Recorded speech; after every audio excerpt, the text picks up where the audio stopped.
Би яг асуулт гэхээс энэ Монголын носон бүтээгдэхүүн үйлдвэрчдийн холбооны хүмүүс холбооноос бас энэ татварын ерөнхий үйл бол нөөтийн үйлдэл холбоотойгоор байр суурьуд илэрхийлээд байгааг би бас энд протоколд үлдээчихье гэж бодож байна.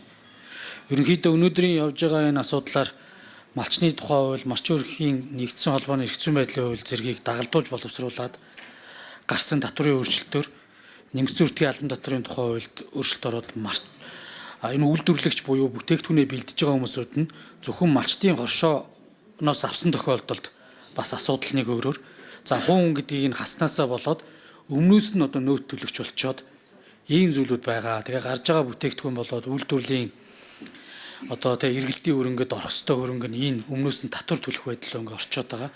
Энэ асуудлыг цаашдаа ер нь нэг бас улсын хурал дээр анхаарч өгөөч гэдэг зүйлүүдийг л хэлээд байгаа. Энэ өөрөө энэ нөгөө манай жижиг дунд үйлдвэрлэгч буюу энэ одоо малчтын түүхий эдийг л бүтээгдэхүүн болгож байгаа хүмүүст өрсөлдөх чадварт бас нөлөөлөд байгаа юм билээ.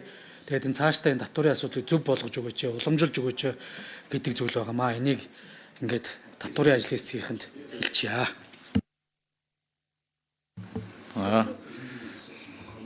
Гав их шүү.